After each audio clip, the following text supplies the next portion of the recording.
Have you ever wondered what it actually takes to live a happy, successful, and fulfilled retirement? Well, if you want to know, stay tuned to this week's episode of the Retirement Income Source, where it truly is all about the income.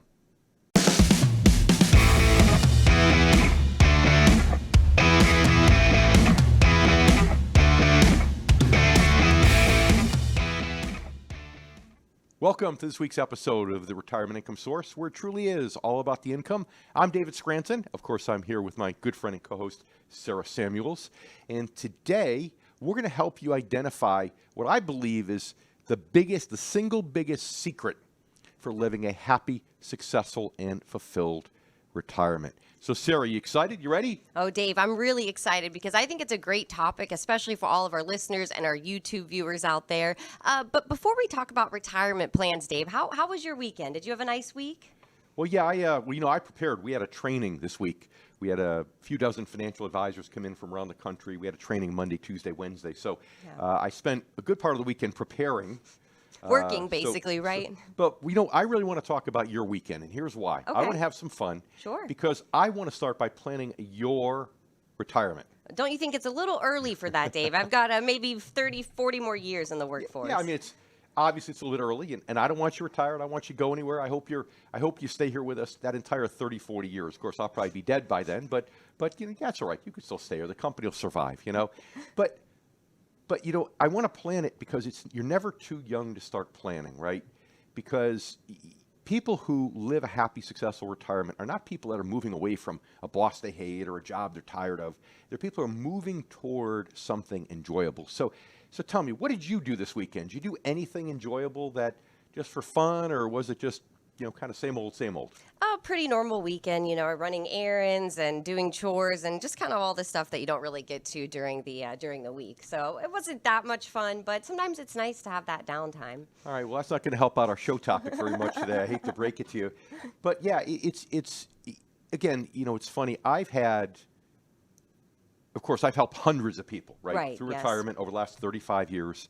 And I could think of some clients specifically, Sarah, where they were workaholics, husband and wife, and I didn't know how they'd ever retire because they just loved work.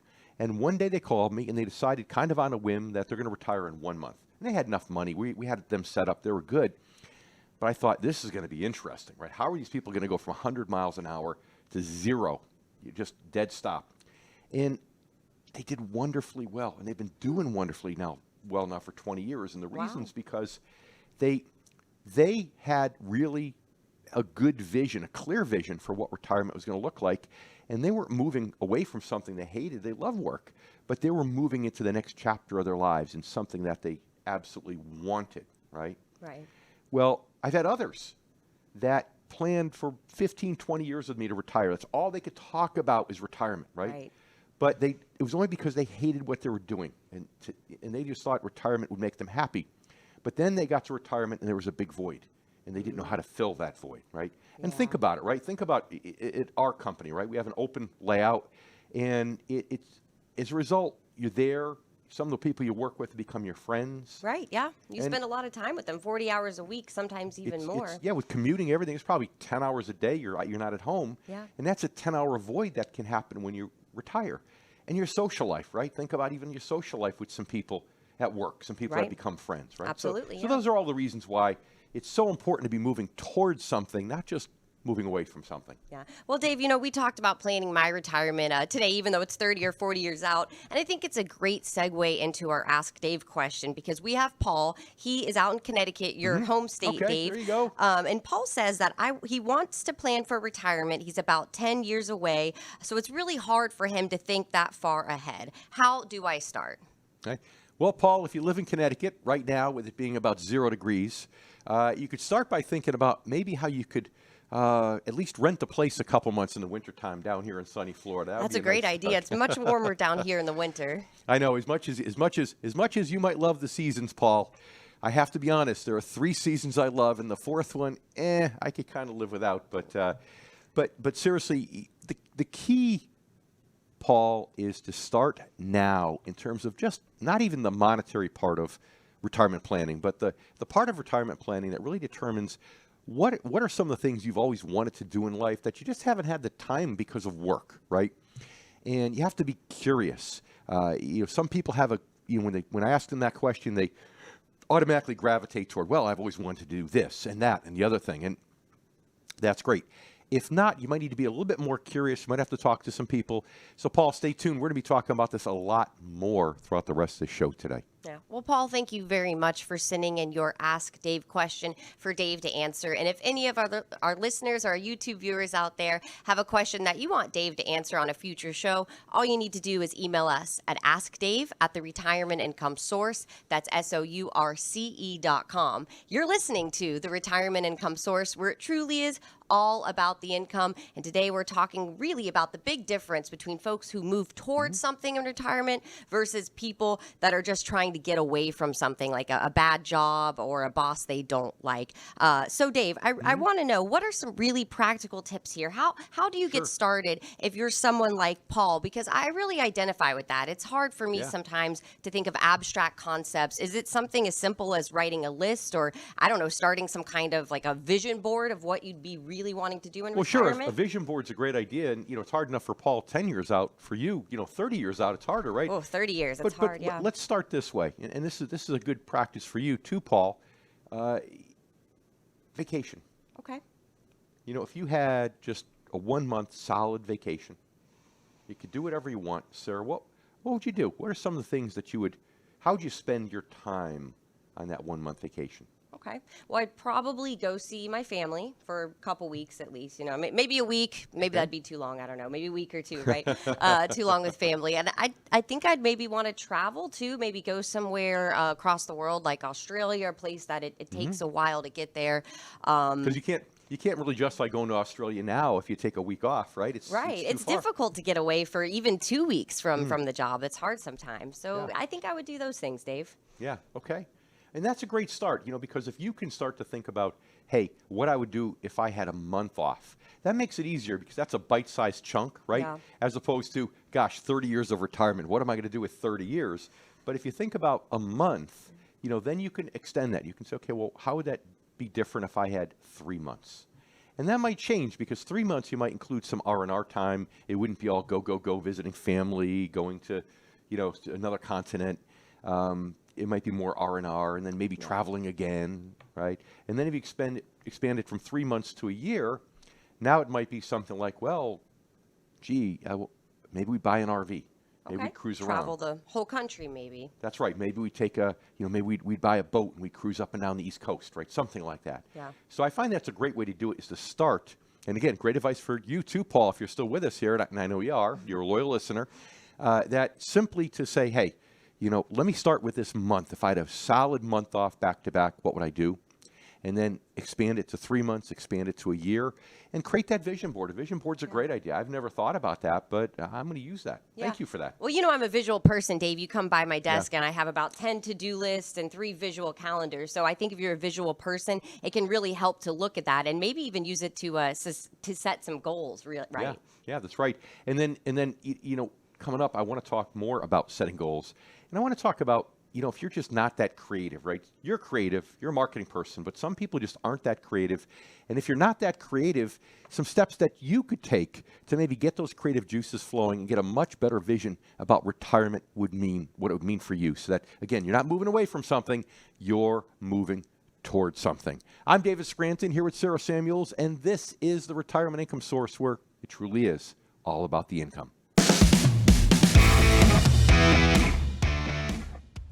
Welcome back to the Retirement Income Source, where it truly is all about your income. I'm Sarah Samuels, and I'm here with my good friend and host, David Scranton. Today, we're talking all about retirement, as we do most days on this show. But really, today, we're focusing on why the happiest people in retirement are those that are planning for it, not people that are running away from something. So, Dave, right before the break, you kind of teased us on some ways that we can get creative.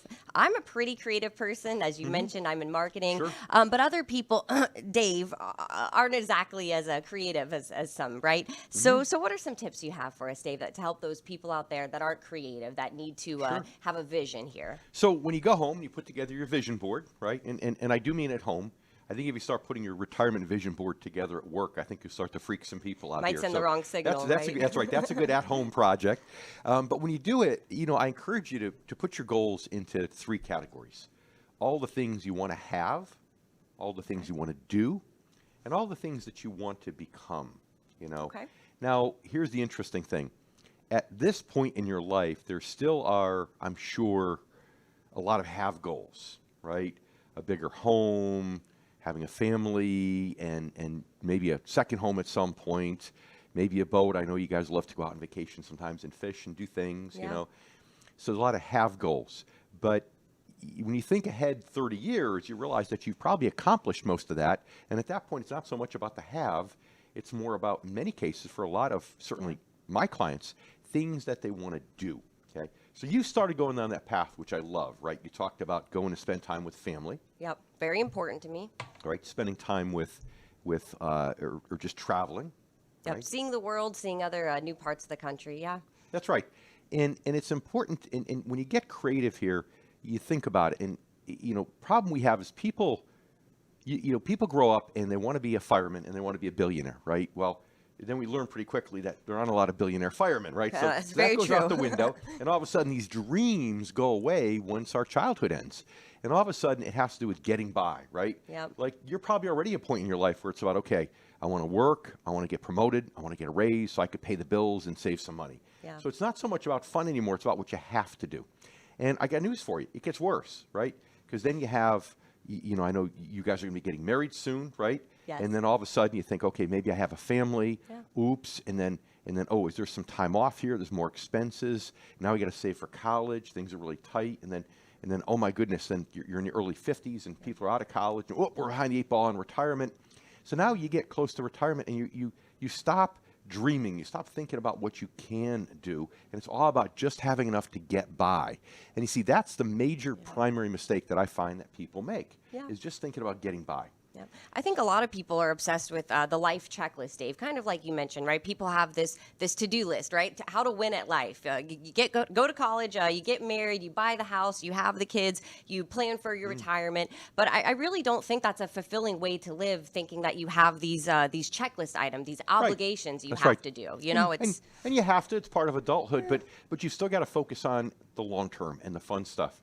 And so sometimes we get really creative. Yeah. There's times that I've had clients who, again, I talked to Paul about renting maybe a house in Florida for 3 months. Yeah. If Paul saves enough money, maybe, buying a property if he's so inclined, if he likes it down here as much as we do, right? Yeah, it's great down here. Or 3 Highly months, recommend. 3 months he just rent, right? Yeah. But it might just be other things. It could be, the travel, of course. But there's a lot of people, a lot of Christians who one of their big goals is to go and work on a mission trip every year. Take a month and work on a mission trip. People who have a lot of money want to be able to tithe in retirement, or want to be able to donate money to charities, things that maybe they didn't feel comfortable doing when they were working, right? Right. Causes that are important to them. Maybe it's the Cancer Foundation, whatever it is, right? Yeah. Donating to those types of things. So it doesn't have to be selfish goals. So we talk about do, which is traveling, spending time with family. Sometimes it's thinking outside the box. You got a big family, go rent 3 Airbnbs next to each other each year. Get like a compound, right? It's Yeah. fun. Great time. Yeah, The whole and family. And my clients tell me, if I can't use my money that I work so hard to save to bribe my children and grandchildren to spend time with me, right? What good's my money? So that you get creative with those do goals when it comes to traveling, when it comes to family and everything else. But then the become goals, like I said, a lot of that is, things like the mission trips or charitable bequests or doing some volunteer work, So that's the do column. So again, 3 columns: have, do, and become. Put that on your vision board and start working toward it. Well, we all know that investing for income is a great way to help you achieve some of these goals in retirement. So let's get into our Ask Dave. We have Alex from Oregon. Alex says, it seems to me the whole premise of investing for income starts with having a super huge savings to draw from. What if I only have $500,000 saved when I'm 65 instead of $1 million? How do I know if I can retire? And Dave, this is a great question because I think this is a fallacy a lot of people believe in. So. Sure. And it's not so much about the number, it's about how much income you could generate, Alex, from that $500,000. And if you could generate enough income along with Social Security, any pension income you might have, any rental income, to live a retirement that's exciting to you, that makes you happy, I think that's great. If it's going to be a restrictive retirement that's going to make you unhappy, then you might want to consider working a bit longer and just extending it. You know, a lot of people are working longer today because they're going to live longer, and that's okay, right? So it really depends upon whether the income that you can generate makes you happy and can really have you moving toward something.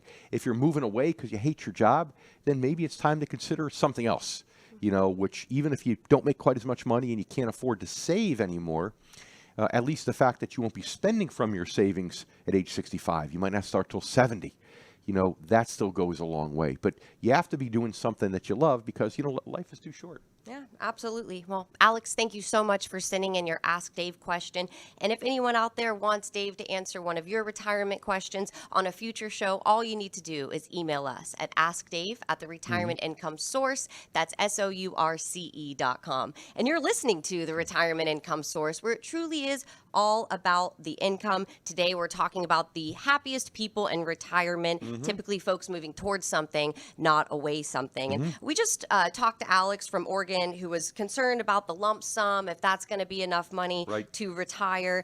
Dave, why do you think people get so obsessed with this number? Is it because that's their goal to get to? Is it because they don't understand the income investing model? Like, what do you think it is? Well, because I think they were trained, you know, in the industry by financial advisors who I think were mistrained to be focused on just total return on investments and how much you have. There's one commercial that, you know, that they don't play it anymore, a major company. It says, "Oh, what is your number?" And people are walking around with this big number tattooed on their chest. I remember that commercial above their head. I remember that. It was weird, yeah. But it's really about the income and about what is, you know, important to you. And, you know, I'm sure we'll talk more about that too as the show goes on. But, you know, another thing that I encourage people to do is I was thinking about this before, is if you're not that creative, right, what can you do beside the vision board with the have, do, and become? Well, you can interview people, right? We all know people that are retired. Some people are retired and seem to be very, very happy. Others are retired and maybe aren't so happy.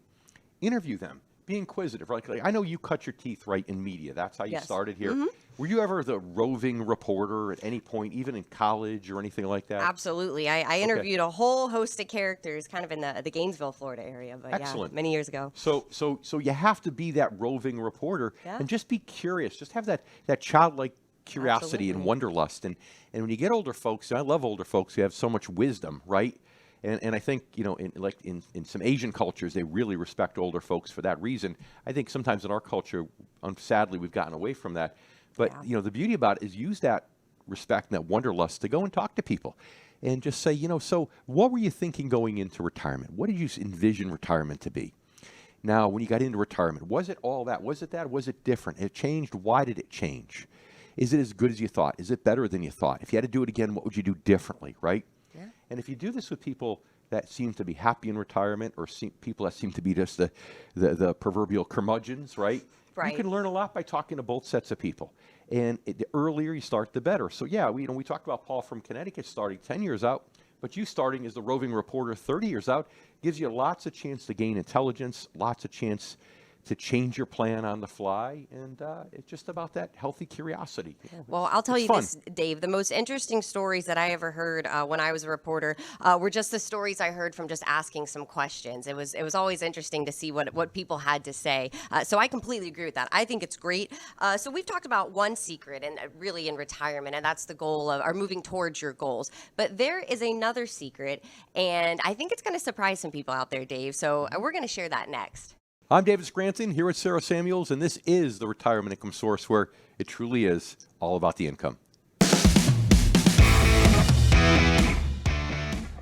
You're listening to the Retirement Income Source, where it truly is all about the income. I'm Sarah Samuels, and I'm here with your host, David Scranton. And today, Dave is sharing with us all of the secrets to a happy retirement. So if you're just tuning in now to the show or just watching this clip, you really need to check out our full show, which you can either on our YouTube, which is the Retirement Income Source show, and you can also listen to our full radio show at retirementincomesourceradio.com. So Dave, you got to continue to spill some more secrets for us here.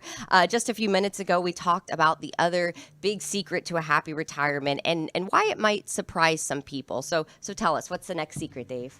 So there is a second secret and that I would add to this. And it's more of a psychological secret. You know, we always talk about investing for income, right? And if you're not spending principal, if you're just investing for income and you're living off the interest and dividends, you're not touching the principal, then in theory you could take more risk, right? Because if something drops in value, it doesn't matter. You're not selling it at a loss.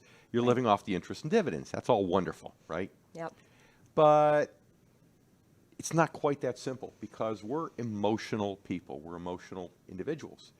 And sometimes just losses, even though they might be on paper, even though you're not selling anything to get your cash flow in retirement, you're living off the interest and dividends, the losses on paper affect our ability to enjoy retirement.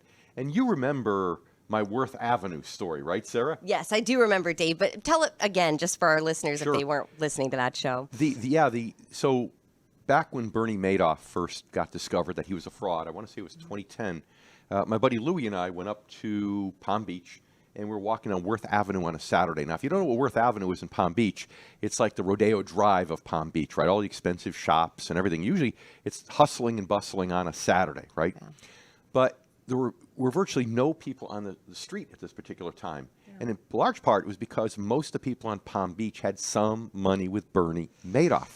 So let's say they had $50 million for a net worth, right? That's probably maybe a good median for the island for Palm Beach, right? Yeah, that's probably a good median. That's right. I would say. There aren't any paupers there for sure. And let's say you had half your money with Bernie Madoff. So now you lost half your money. You had $25 million left. It's a big loss. Right, but do you think you can afford to shop on Worth Avenue if you have $25 million? I'd hope so, gosh. You could, sure, yeah.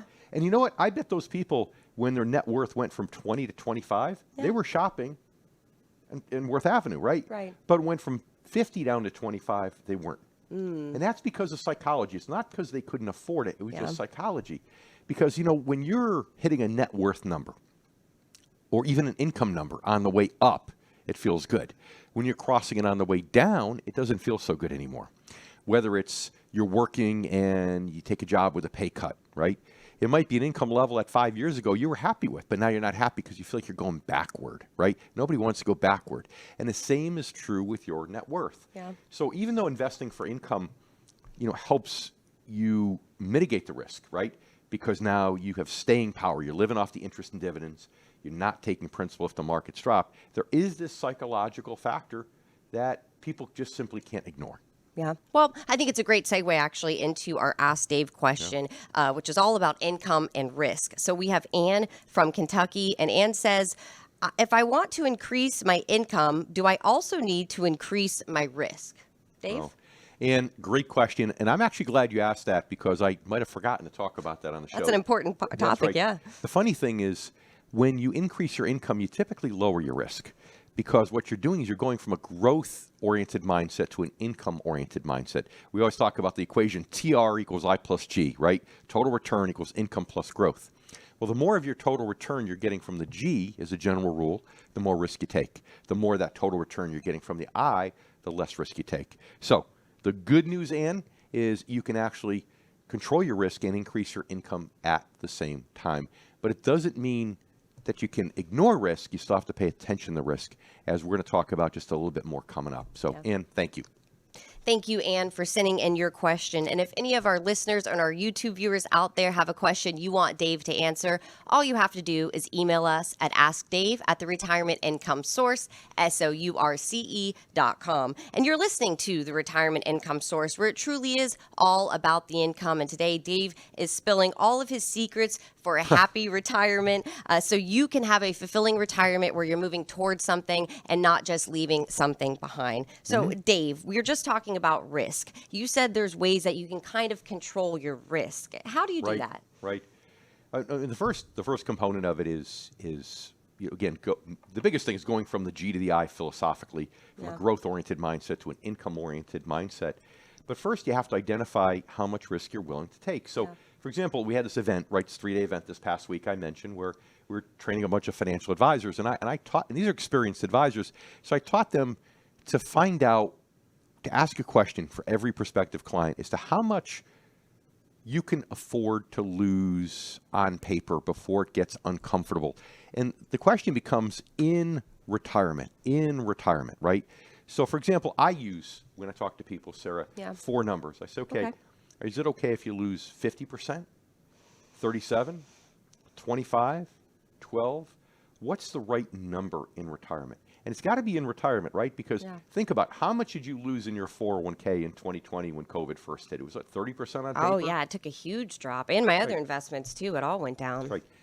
But it probably didn't worry you at all because you're so far out of retirement, right? It's time in the market, right, Dave? That's right. And because you were dollar cost averaging, you're putting money in, you're buying, stock funds on sale. It was all a good thing, right? Right. So now you got to fast forward and say, okay, now if I'm in retirement, I've given up my paycheck, right?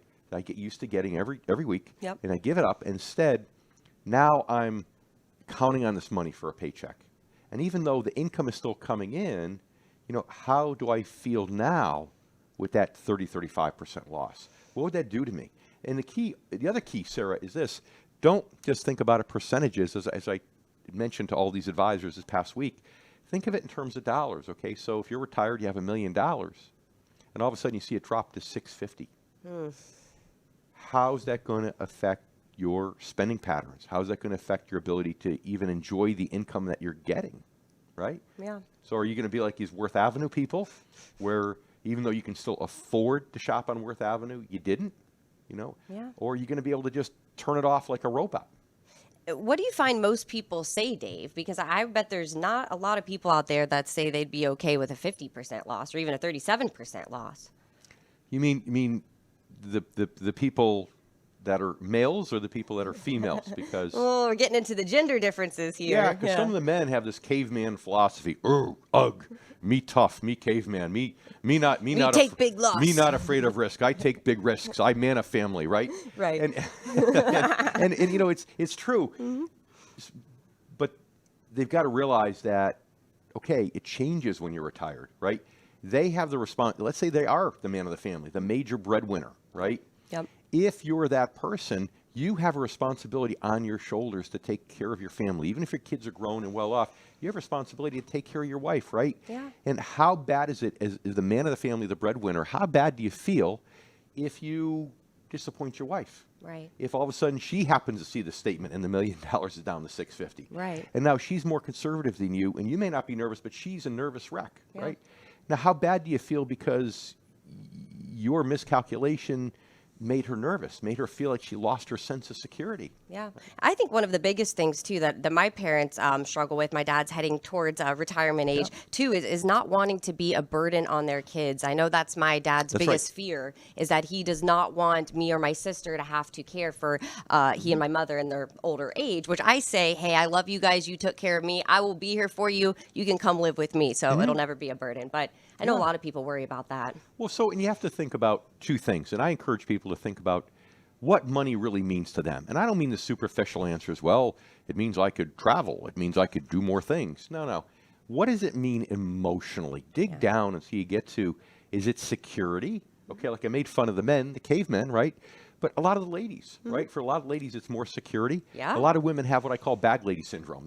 They have this innate fear, even in cases where it's totally irrational, that they're going to be homeless, they're going to have no money, right? Right. So is it security? Is that what it means to you? Or is it, in my case, freedom? To me, money, I know, is freedom. It's flexibility. Those are things that I value, It's right? choice, right? It's choices. You try to pin me down sometimes to a schedule, and I hate doing it, right? Right. So You're allergic to schedules. That's right. I love flexibility, right?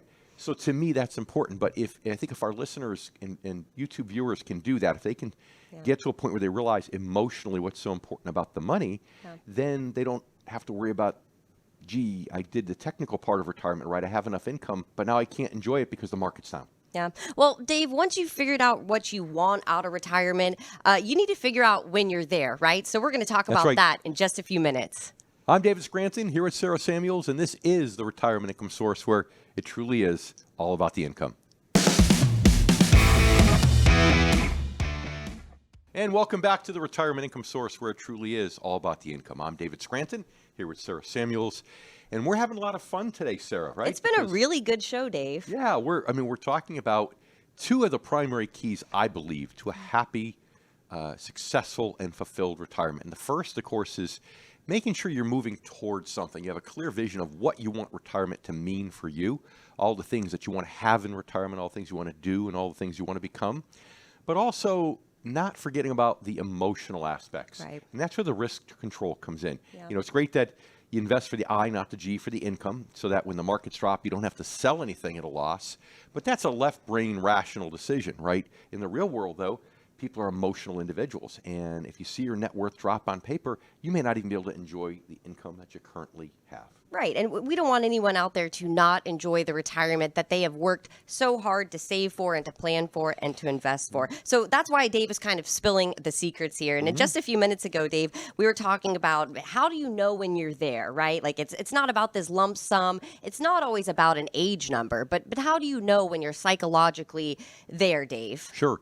So great question right now. So we got into the soft stuff right now, starting hopefully at least a few years in advance. Maybe you don't have to start 30 years in advance, but it's nice, a little right? early. That's right. But starting at least a few years in advance with the vision for retirement and an honest assessment of what your risk tolerance will be when you're relying on that money for a paycheck, when you know you're not going to save another dime the rest of your life because you're retired, right? Yeah. So that's the soft stuff, but that's the most important part of it. Now the rest, what you're asking me, is really the math exercise, and that's the easiest, right? So how do you know when you're there? Well, you say, okay, how much income can I get from my portfolio, right? Doesn't matter how much a lump sum is, it's how much income can I get. So today, for example, you know, Sarah, because we do this every day for our clients, right? Yeah. We know you can get a 5% income flow after fees. That's right. If Yep. you're smart about it. This without taking excessive risks. Yeah. So if you have $1 million, that means you can get $50,000 a year of income. So now you have to add to that what your projected Social Security benefits are. And you can do that by going to the Social Security website. I believe it's ssa.gov. ssa.gov, There we that's go. right. You go to the website and put in your information, set up an account. Doesn't take long, and you go pull up your primary insurance amount, your PIA, and that tells you what you're eligible to get at full retirement age, which for most people is 67, right? Yeah. And then you could see, okay, if I take it early, I get a little less. If I take it longer, I get a little bit more. So that's great, right? Then you have to look, do you have a pension plan from a current or previous employer? You know, go to HR, find out what that is, right? And then do you have any other income sources like rental income, okay? And do you plan to work part-time in retirement? And if you're going to work part-time in retirement, make sure it's doing something that you really like, right? Yep. So how much money can you make from that? And add all that up and then go back and say, okay, what can I do with that, right? And now sometimes there's trade-off because you said, okay, I wanted to have retirement. I wanted to have travel in retirement. I've got children that's scattered all over the country, and I want to go see each of them, right? That's going to cost more money. Well, it's a lot of money right there. That's right. That's Plane right. tickets. So what do I do there? Well, then you've got to say, okay, if I can't afford to do all that, what if I downsize my house? My property tax went down, my upkeep went down, and I had another $200,000 of equity I could invest to get income. Now I've got an extra $10,000 of income at 5%, right? And so now what can I do with that? And will I be happy with that? Or if I downsize my house, will I be miserable, right? And eventually you come to this negotiation with yourself is what it is, right? You and all the personalities up there That's right. all having a That's discussion. right. All the voices in all your the head. voices in That's your right. head up there. Yeah, Right. I can relate to that. Oy, oy, oy. And you come down to what okay, is this what I want in retirement? Does this make me happy? Or if not, should I work a few more years? And if you're working a few more years, that $50,000 of income, if that gets reinvested, well, next year it'll be $52,500. The year after it'll be $55. 4 years from now it'll be $60. Plus you've saved more money. So now you've saved more money, and it's grown by reinvesting the income. Yeah. And you can just do a simple math exercise as to, okay, if I'm not ready now, when will I be ready? Yeah. Well, let's get into our Ask Dave question, because this has to do with income and all of that, Dave. So we have Todd from Virginia. Todd says, my stock portfolio is still down right now. So wouldn't this be a bad time for me to switch my strategy to income? Shouldn't I wait? Dave, what do you think? Should he wait, or is now maybe a great time to switch to income? Well, okay, you might think that's a crystal ball question, and to some extent it is. Yeah, sure. If I said switch today and the market recovered completely in the next month, yeah, that would be unfortunate. But today's probably the right answer, and here's why. Personal finance is, as somebody in my Connecticut office says, is 80% personal. So you've got to say, okay, I want maximum return with minimum risk on my investments, right? But maximum return for what? What are you doing in retirement? You want to maximize the return on your money because you want to go make a lump sum purchase in retirement? Is that what you're doing with the majority of your money? Or do you want maximum return for a legacy because you don't care about retirement? You just want to leave a lot of money to your kids and grandchildren, right? Or do you want maximum return in the form of income once you retire? Well, if you're like most folks, you're going to say income, right?